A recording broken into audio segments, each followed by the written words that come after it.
Thank you. In the name of God, the compassionate and merciful, at the outset, I congratulate Congo on assuming the presidency of the Security Council and commend Colombia for its successful presidency in June. We have taken note of the statement delivered by the ASG, Ms. Espehar. Mr. President, at the time when technical talks facilitated by our Pakistani and Qatari brothers are focused on implementing the Islamabad Memorandum of Understanding, the Council is expected to refrain from convening a meeting that risks undermining these ongoing efforts. I categorically reject the baseless allegation made by the United States. Once again, the representative of the United States has resorted to lies and disinformation against Iran. The facts are clear. In the midst of diplomatic negotiation together with the Israeli regime, the United States betrayed diplomacy twice and launched 2 wars of aggression against Iran in blatant violation of the Charter of the United Nations and international law. These violations constitute a grave threat to international peace and security. I also reject the unfounded accusation made by certain Western members of the Council and the representative of Bahrain. Instead of addressing the root cause of the current crisis, they have ignored the unlawful aggression committed against Iran, remained silent in the face of these serious violations, and sought to shift blame onto the victims. Their double standards and hypocritical behavior have deprived them of any credibility to lecture others. Against this background, I would like to make the following points. First, Iran is the main victim of the wars of aggression launched by the United States and Israeli regime. The role of the victims and aggressor must not be reversed.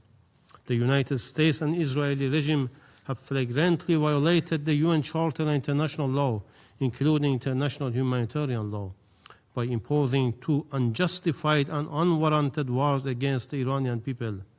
During the attacks in June 2025 and between 28 February and 8 April 2026, the United States deliberately targeted civilians and civilian infrastructure, including hospitals, sport facilities, schools, and cultural sites. Even the President of the United States and other senior U.S. officials publicly admitted to and openly boasted about committing these heinous war crimes against the Iranian people and civilian infrastructure. More than 4,800 civilians, including women and children, were killed.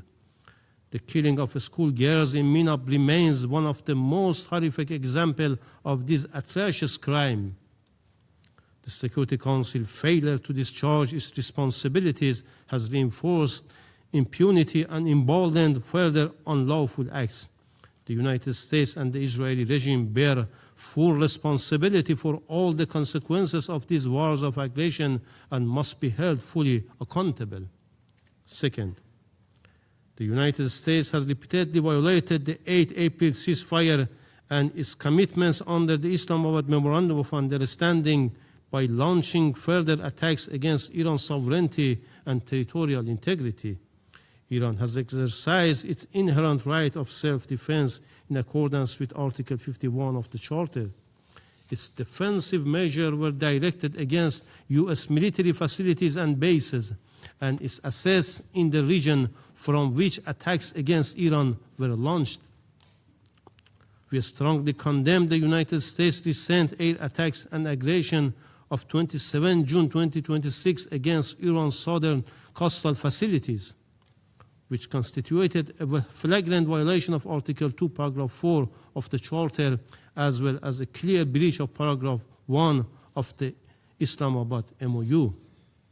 Third, certain members referred to the politically motivated Resolution 2817.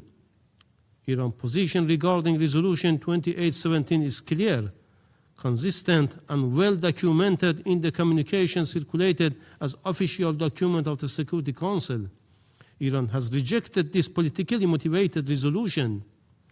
The resolution was adopted through a one-sided and politicized process and ignored the root cause of the crisis, denied Iran's inherent right of self-defense, and failed to determine the United States and Israeli regime as aggressors. No Security Council resolution can deprive a member state of its inherent right of self-defense under the UN Charter.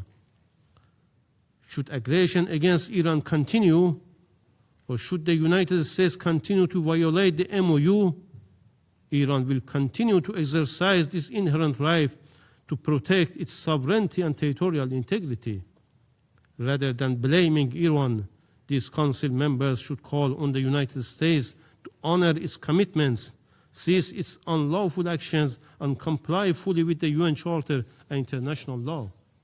Fourth, despite the deep mistrust to the United States caused by its repeated violation and the US betrayal of diplomacy, Iran engaged in diplomacy in good faith through negotiations facilitated by Pakistan and supported by Qatar, Turkey, Saudi Arabia, Egypt, China, and the Russian Federation. This process resulted in the signing of the MOU on 17 June. We express our appreciation to Pakistan and Qatar for their tireless efforts and invaluable contribution to this process. The MOU clearly requires the United States to negotiate in good faith, and in particular to refrain from any threat or use of force against Iran.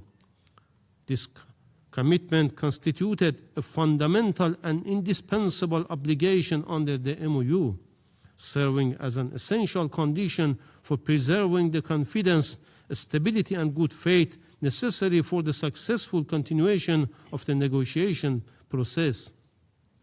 Yet, by launching another act of aggression and relying on a unilateral and legally unfounded interpretation of the MOU, the United States committed a material breach of its commitment and seriously undermined the diplomatic process. Fifth, Iran remains fully committed to implementing the MOU, including its provisions concerning the Strait of Hormuz, provided that the United States faithfully fulfill its own obligations. Paragraph 5 of the MOU provides, and I quote, "The Islamic Republic of Iran will make arrangements using its best efforts for the safe passage of commercial vessels, free of charge for a period of 60 days, from the Persian Gulf to the Sea of Oman, and vice versa. The transit of commercial vessels will resume immediately, and taking into account the need to remove technical and military obstacles, demining by the Islamic Republic of Iran will be completed within 30 days. End of the quote. As has been stated by Iran's foreign minister, under the agreed arrangement, responsibility for the management of maritime navigation through the Strait of Hormuz, including its reopening and all necessary demining operations, rests exclusively with Iran.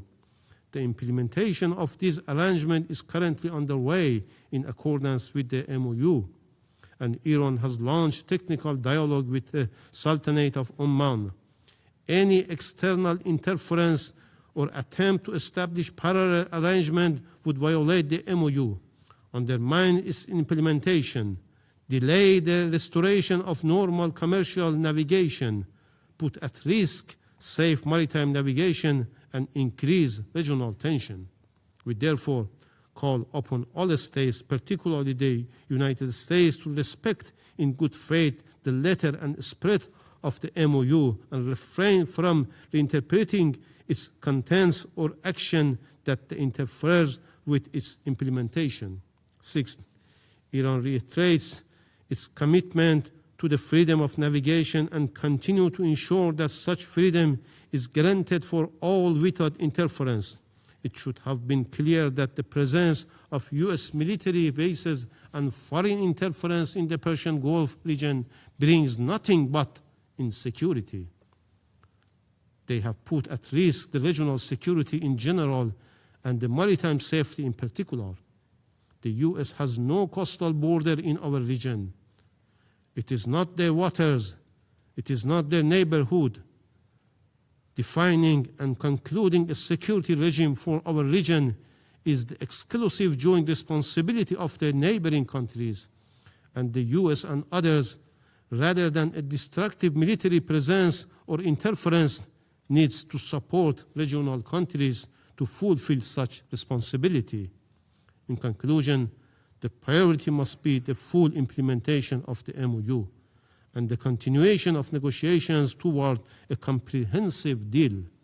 The Security Council should support this process, encourage full compliance with the MOU, and refrain from provocative actions that could undermine diplomacy or further escalate tensions.